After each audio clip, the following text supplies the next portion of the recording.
Welcome back to Miss Eddie's Math Movies, where it's cute to be a square.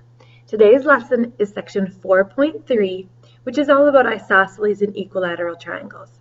By the end of the lesson, you should be able to find measures in isosceles and equilateral triangles. So if you remember from 2 lessons ago, an isosceles triangle has at least 2 sides the same. And those sides that are the same are called the legs.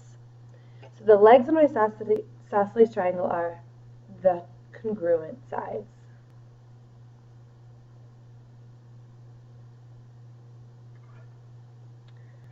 The base of an isosceles triangle is the non-congruent side.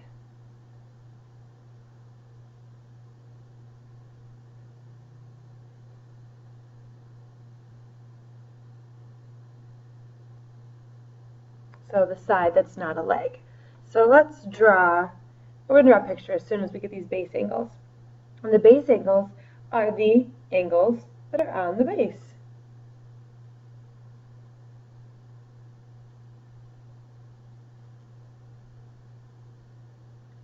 So let's draw a really nice picture to go with this. So you draw a nice big isosceles triangle.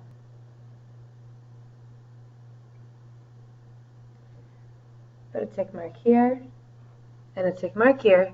So those are the 2 sides that are congruent.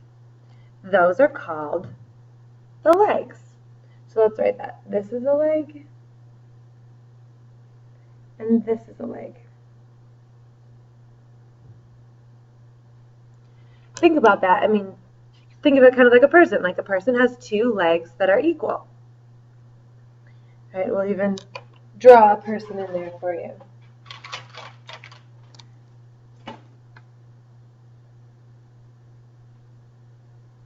All right, so here's our person with really long legs. The side that's not congruent is called the base. So there's the base. So the base is kind of between your legs on the ground. This is the base. And then where your ankles or where your shoes would be, those are called the base angles. So put an arc here. This is a base angle. And put an arc here. This is a base angle. So it's like the feet of our person. So here's our, I need to make these arms a little bit longer. There's our arms. There's our legs. The shoes are like the base angles.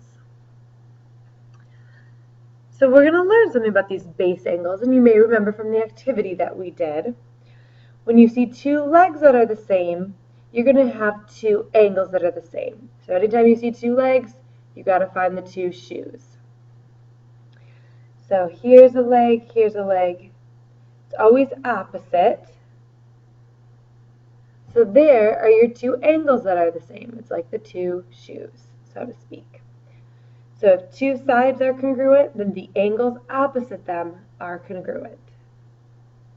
If you don't like the leg shoe explanation, you always just look for opposites. Whatever's opposite the equal sides, that's where your equal angles are. Your congruent angle. So if AB is congruent to AC, then B is congruent to C.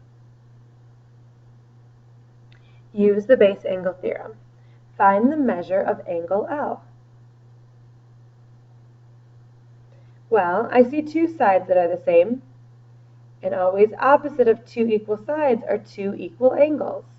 So this angle is equal to this angle, right? There's our legs, there's our shoes.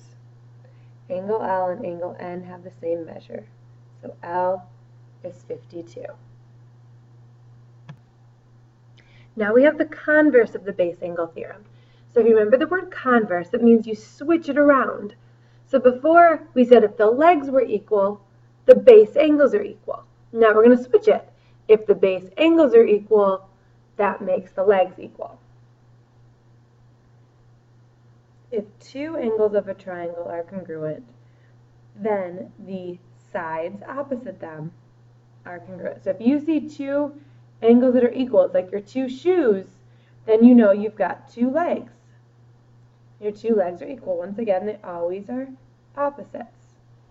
So if you see two angles that are equal, AC is equal to AB. So here's an example. I see two angles that are equal. If two angles are equal, that means two sides have to be equal. Well, the opposite sides have to be equal, right? Two shoes, two legs. So x plus 3 is equal to 12. So I solve, and I get x equals 9. Or we can fill these blanks in here, right? We just used the base angle converse. X plus 3 equals 12. Subtract 3 from both sides. And you get 9. Right? And we can plug that into check. 9 plus 3 is 12. Perfect. That's what we wanted. Those two need to be equal. So whenever you see two things that are equal, you should look for other things that are equal. That's kind of what we're talking about here. So I want you to do these now. If you see two legs are equal, you got to find two angles that are equal. If you see two angles, you got to find two sides that are equal, right? Think about the legs of the shoes if you want to think of it that way.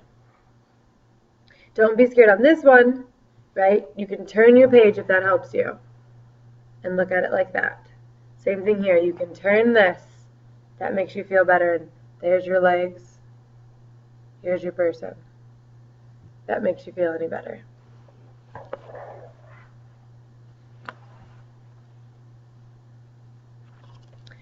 The equilateral theorem. If a triangle is equilateral, then it is also equiangular. So if all three sides are the same, all three angles are the same. That makes sense. We just did two sides and two angles. Now we're doing 3 and 3. Three sides are equal, all three angles are equal. And we can flip it around. If it's equiangular, then it's also equilateral. So if you see all three angles equal, then you know that all three sides are also equal. So here, I see all three angles are equal. So I'm going to put tick marks on all my sides. If all three sides are equal, if all three angles are equal, all three sides are equal. It's also equilateral. They go together.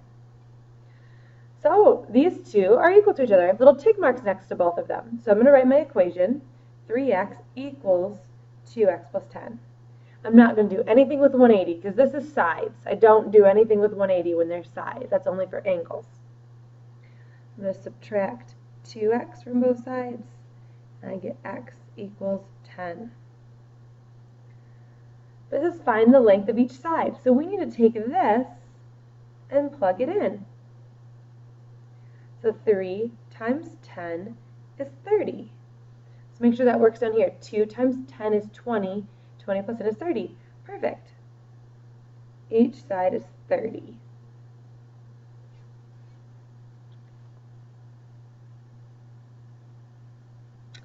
Compare example 2 and 3. How are they alike? Well, if you look back to example 2 and 3, we're both solving for sides.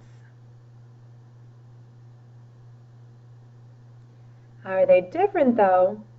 In example 2, we have an isosceles triangle. And in example 3, we have an equilateral triangle. Still a very similar process, though. This is M cubed, signing out.